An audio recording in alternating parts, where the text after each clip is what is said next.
Bobby Kennedy was on CNN's Aaron Burnett to respond to RFK Jr.'s argument in the year 2000 about why he would not support a Ralph Nader third-party run. And he makes a pretty compelling case back then. As you know, RFK is only officially on one ballot in the country, that is in Utah. He got the signatures he needed for Nevada, but unfortunately, he didn't have a vice president on there. And if you're going to run third party in Nevada, you need to have a vice president written on there. And so what he did is he picked a vice president who had a ton of money. And a ton of wacky opinions like, don't do IVF, tan, that'll fix it. She has some alternate medicine concepts that she's playing around. Again, it's another reason why we should be having a wealth tax. People with that kind of money, yes. It's not good to. She's a very good example. And you don't want to be in the market of going like, well, we're only going to tax the insane billionaires because I'm sure one or two will test sane, but. Maybe she doesn't have $1 billion, but she's donated like $100 million at a time. And she donated, I think it was like $4 million for his ad on the Super Bowl. So she's being brought in because of her ability to raise money from her bank account and deploy it to get signatures. I'm sure she has other great attributes, but I don't know her personally. I just know those facts about her. But here is RFK Jr. responding to RFK Jr. Really, who am I going to take from in November? So you, in 2000, Ralph Nader obviously was running, and you did an interview with NBC News just a few months before the election. You said this. There's a political reality here, which is that his candidacy could draw enough votes in certain key states from Al Gore to give the entire election to George W. Bush. And then you wrote an op-ed in the New York Times. You wrote, Ralph Nader is my friend and hero, but Mr. Nader's candidacy could siphon votes from Al Gore. Mr. Nader dismisses his spoiler role by arguing there is little distinction between the major party candidates and that Mr. Gore is compromised on too many issues. While I admire his high-minded ideals, his suggestion that there is no difference between Mr. Gore and Mr. Bush is irresponsible. A moment ago, you said you essentially see Trump and Biden as the same, different issues. But do you really believe that when people talk about the threat to democracy that Trump poses, do you really think that is an equal evil to Biden? Listen, I can make the argument President Biden is a much worse threat to democracy. And the reason for that is President Biden is the first candidate in history, the first president in history that has used the federal agencies to censor political speech, so to censor his opponent. I can say that because I just won a case in the Federal Court of Appeals and now before the Supreme Court. It shows that he started censoring not just me. 37 hours after he took the oath of office, he was censoring me. No president in the country has ever done that. The greatest threat to democracy is not somebody who questions election returns, but a president of the United States who used the power of his office to force the social media companies, Facebook, Instagram, Twitter, to open a portal and give the access to that portal to the FBI, to the CIA, to the IRS, to CISA, to NIH, to censor his political critics. President Biden, for the first president in history, to use his power over the Secret Service to deny Secret Service protection to one of his political opponents. I pause for it for political 1 second. reasons. Pause it 1 second. Let's just go into this Twitter thing. First off, we know for a fact that Donald Trump actually did this. We know for a fact that he actually did it.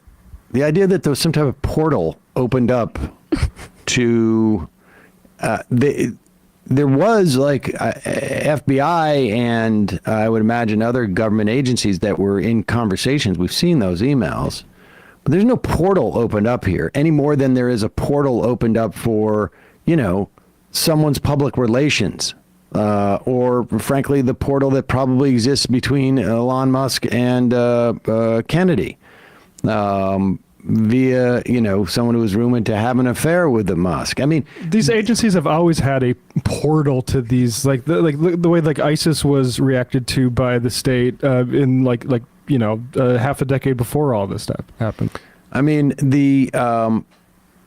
and let's be clear, we were in the middle of a pandemic, and someone is putting out anti-vaccination misinformation. There is a responsibility, in my estimation, to and it's not like it's willy-nilly. It's not like somebody decided, like, you know what, we're going to say there is a pathogen out there. We're just going to make this up for the day. It's Pandemic Tuesday. Right. And today there's a pandemic. No, there's a process in which is involved in this. It's not like a willy-nilly. Nobody just like off the cuff says, I'm declaring it a pandemic. There's a lot of legal implications to it. So that is the sort of democratic process. I don't know how Bobby knew that he wasn't going to get Secret Service protection before he ran. Like, presumably he had all the reasons why he was going to run, that Joe Biden is just as bad as Donald Trump before he ran. It wasn't until later that he ran. But it's also, if you look at who gets Secret Service protection in the past, which I never have. It's a fairly, like, it's a system. You need to have achieved X amount of things. He's in one ballot in Utah. Whatever the threshold is, he hasn't met it. And, I guess there's an argument that, like, because he's running for president, and, I would think that I would be nervous as a Kennedy running, but I don't know if that in and of itself justifies Secret Service protection. So, I mean, did he even address how his opinion piece from 2000 like directly undercuts his claim to being a third-party candidate? Well, or basically him saying, actually, it doesn't really matter who wins because they're both threats to democracy, because Biden banned me from Twitter, I guess, and won't give me Secret Service protection, which is apparently the biggest issue for Americans right now. Like, these two jokes on, RFK and Trump are just, but yeah, I mean, I'm just saying they're running on personal grievances and they're expecting that to win the day. It's so silly. First president in history to use his power over the Secret Service to deny Secret Service protection to one of his political opponents for political reasons. He's weaponizing the federal agencies. Those are really critical threats to democracy. Donald Trump, of course, tried to overturn a free and fair election. He tried to overturn one, right? He's still fighting in court. Yes. How is that not a threat to democracy? Well, I think that is a threat to democracy. If him trying to overthrow the election clearly is a threat to democracy. But the question was, who is a worse threat to democracy? And what I would say is, I'm not going to answer that question, but I can argue that President Biden is, because the First Amendment, Aaron, is the most important. But Adams and Hamilton and Madison said, we put the guarantee of freedom of expression in the First Amendment because all of our other constitutional rights depend on it. If you have a government that can silence its opponents, it has license for any atrocity. So pause it for 1 second. Okay, first off, I just want to be clear here. He wasn't an opponent when he was supposedly silenced. This is all subject to judicial review, incidentally. And so,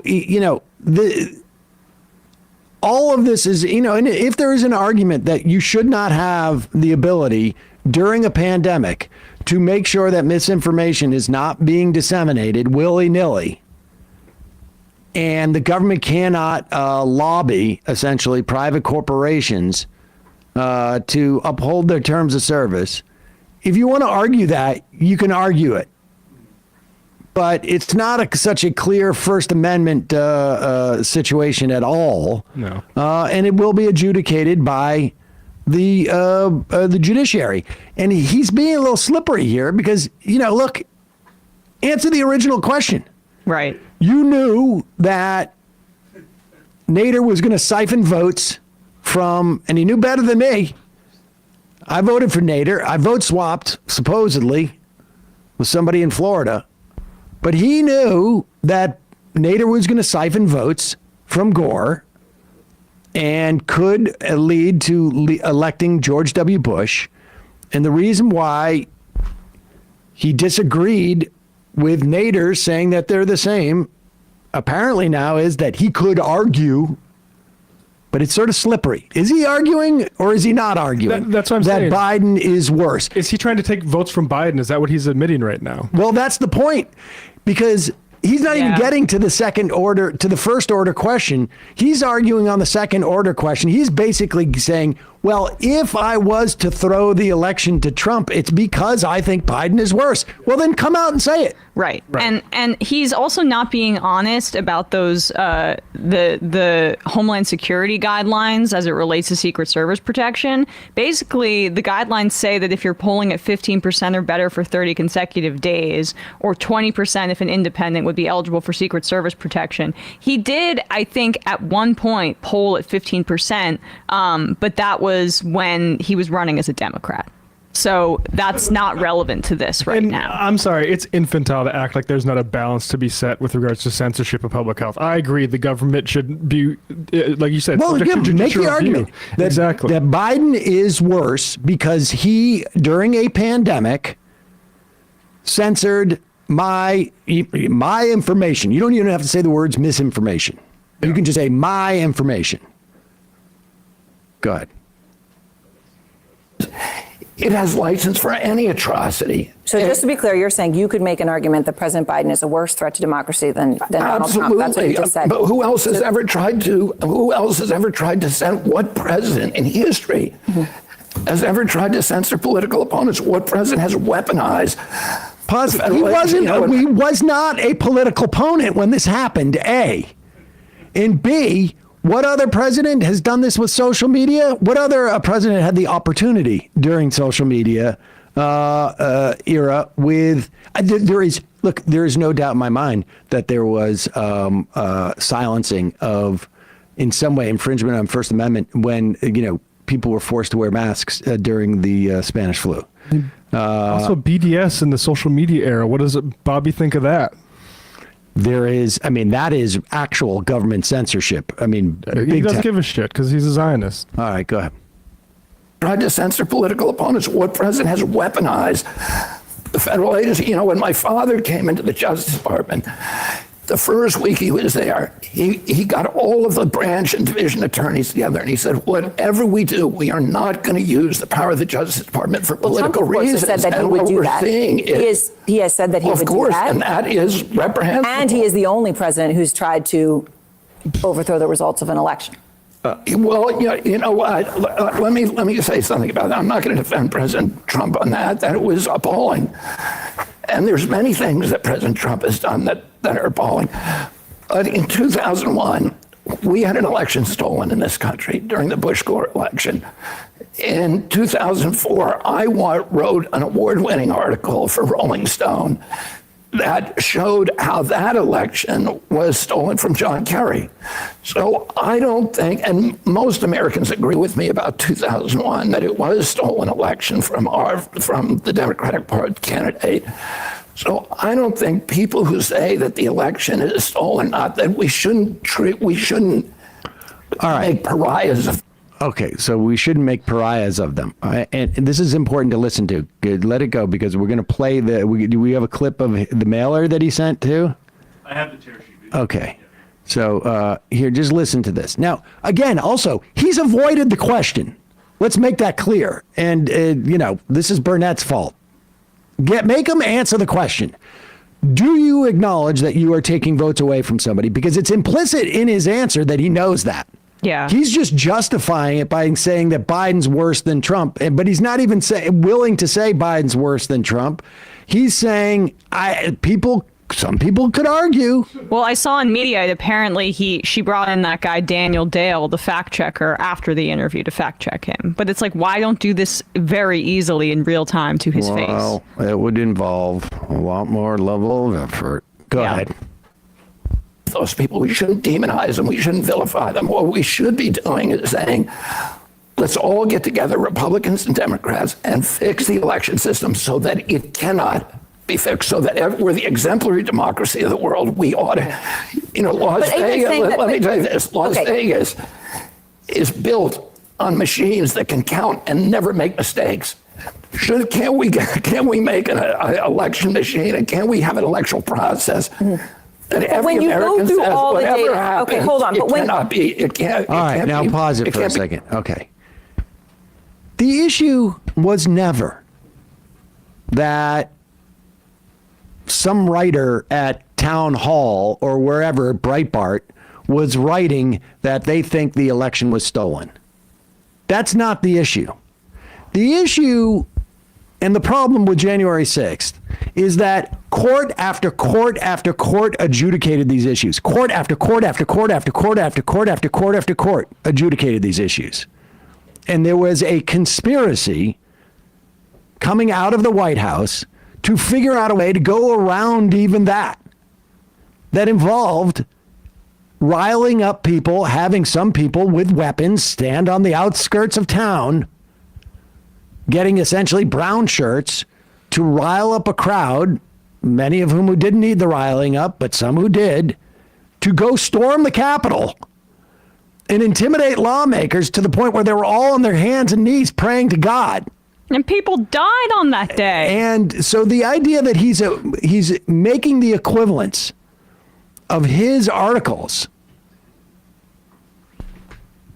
to what Donald Trump did is just absurd. No one's in jail right now because of the articles that he wrote. There are people in jail for years and years because of what Donald Trump did.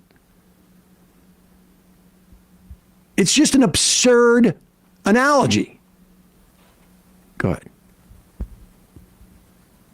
Be fixed. I understand that we want elections to be as perfect as they possibly can be. Yeah. And one should not use the fact that the election was not stolen and was not cheated to not try to perfect it. I understand that distinction. But when you do as you're doing and you open the door to, well, we want every machine, you're opening the door to people who can say, well, then that's exactly what I'm saying. The machines miscounted, the machines did this, but they didn't. Every single analysis has shown that that did not happen, right? As you know. Do you worry that you're opening the door for people to believe this? Look at the Republican primary voters and that they believe. I'm not worried.